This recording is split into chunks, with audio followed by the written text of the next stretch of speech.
We are now joined by Kyle Busch, who is also running double duty here this weekend in the Cup Series, a two-time winner at this racetrack, and one of the more memorable wins here is, your last win here at Sonoma, Kyle. How special is this place for you?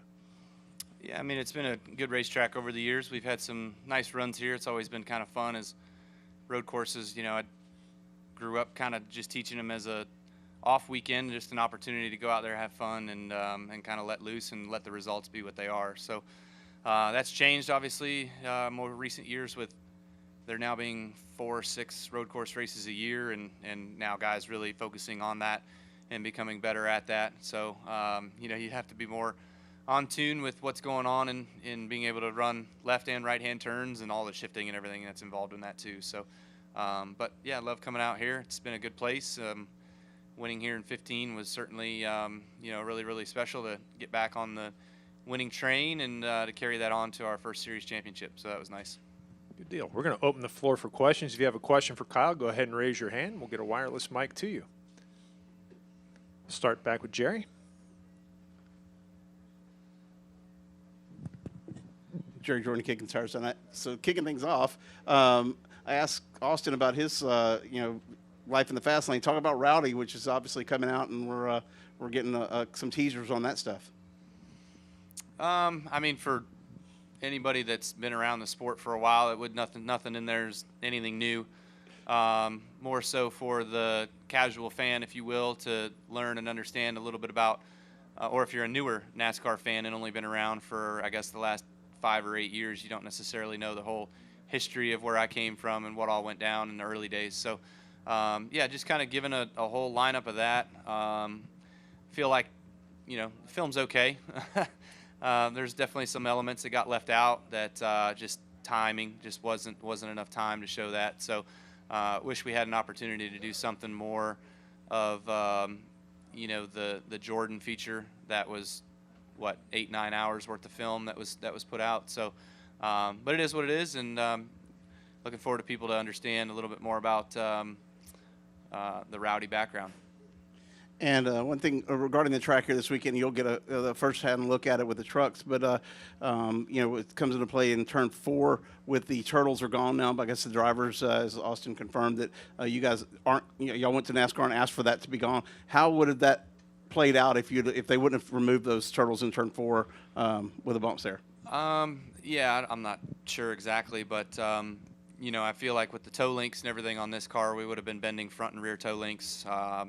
Jumping over that, obviously, you'd be hurting the underbody, specifically the diffuser area, because we're trying to run these cars really low in the back to keep the downforce attached in the back of the car. So, a lot of that would have been an issue. But, being that it's lesser over there, so it's smoother over there, I still think you're going to have some bottoming out issues, but it won't be what it was. Go next to Mark. Wanted to follow up on the film. You were talking about you wanted people to better understand your story. What would you like them, a fan, to really understand about you and your career coming away from it?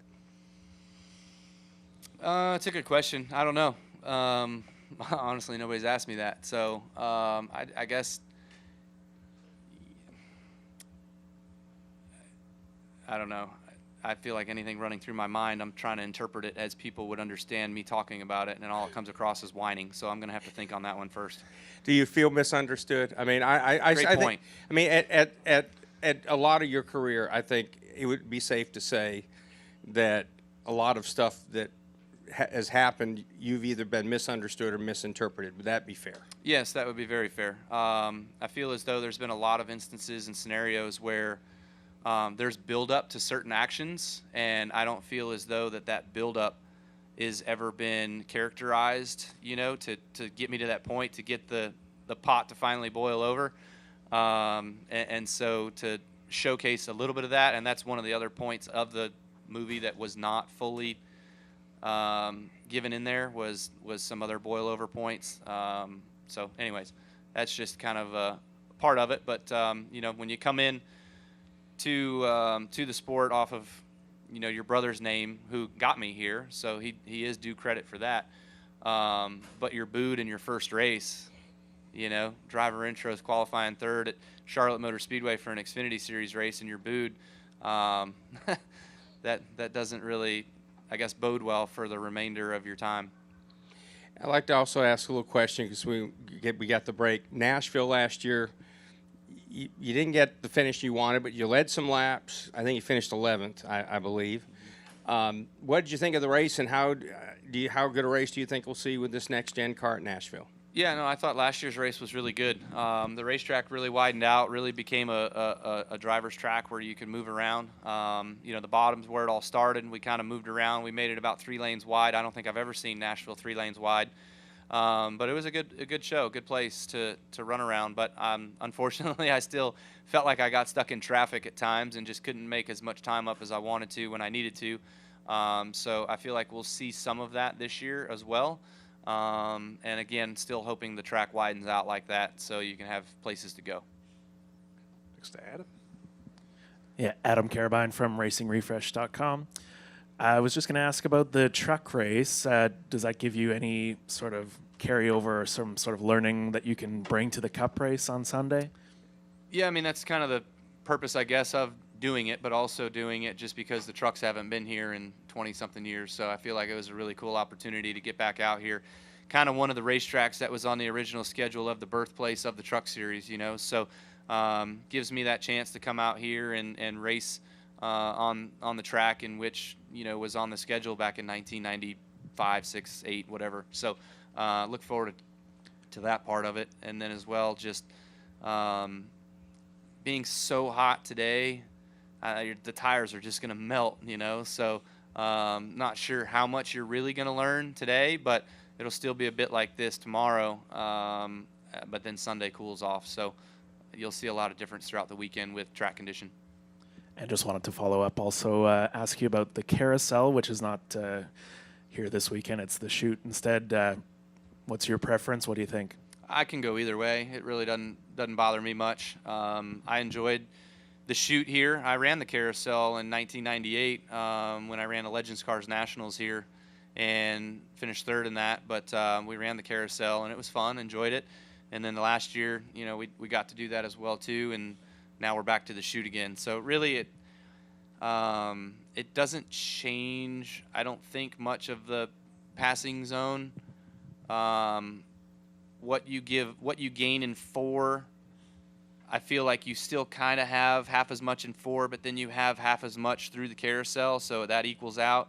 And then turn 7 is still turn 7, same passing area. So it doesn't really change anything in my book as far as race ability or passing zone. Back to Jerry. Jerry Jordan, kicking stars. I have a couple of follow-ups. Carson Hocevar just held a press conference. He confirmed that he has a screw in his ankle. If anyone in the garage can confirm what it's like to race injured, broken ankles, what is he looking at if he can get cleared for the race? He's cleared for practice by NASCAR, but if he gets cleared for the race, what kind of pain is he looking at in a truck at a road course? What ankle? Right ankle.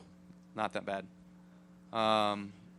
You know, the left is way worse. You know, the pressure that you have to push through the brake. I mean, we talk about brake pressure in pounds and stuff, and road course racing typically around 1,000 to 1,200 pounds of brake pressure that you have to put through. That's not deadlifting, obviously, 10,000 or 1,000 pounds, but it's still a significant amount of force that you have to push through your foot. But if it's the right foot, obviously that's gas only, so it's just a matter of motion. And again, I'm not sure of the severity of his injury and motion of ankle and all that stuff, but you can do a couple more things with the gas pedal to help alleviate some pressure points and some motion, but the brakes is really hard to compensate for. And any sleepless nights, baby keeping you guys up? Every night. Yep. She's only every 2.5, 3 hours. So, yeah, definitely some shifts between Samantha and myself. Go next to Bob. Bob Hockers, Fox Sports. How much can you take from COTA with the next-gen car, what you learned to here, or is this, you know, totally new, and are you just totally learning again?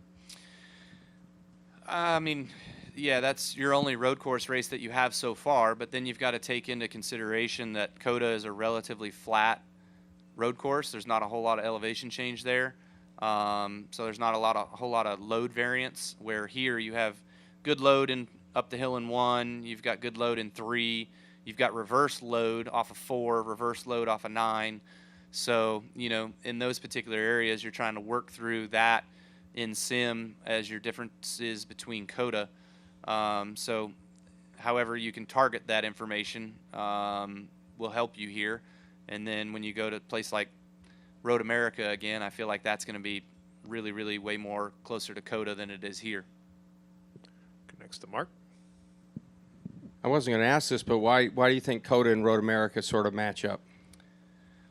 Just the flatness, I guess. You know, a lot of the turns at Road America, you don't have elevation change. The only one that you do have is there kind of by the pits where you come, I think it's you come out of 5 and then you go up the hill to 6, like that's it. You know, everything else is really flat, 90-degree corners, or you have the sweeper right-hander down in the back. I think that's turn 10 or 11.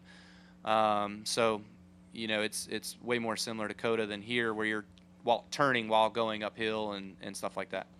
I'm assuming that with the break coming up with the new baby, it's a staycation. And what's your thoughts of just a 1-week break in a season that starts in February and ends in November? It's tough. I mean, it would certainly be nice to have more, definitely, but you know, we take what we can get, obviously. So, you know, it is a staycation. Actually, we'll be racing. Brexton will be running tonight in Visalia, and then we run Tuesday, and then we run Saturday. So, not an off week, but you know, staying home. We've got a lot of work to do next week, so no time to go anywhere. Any additional questions for Kyle? Good deal. Kyle, thanks for taking the time All to right. join us. Good luck Yep, this weekend. thanks.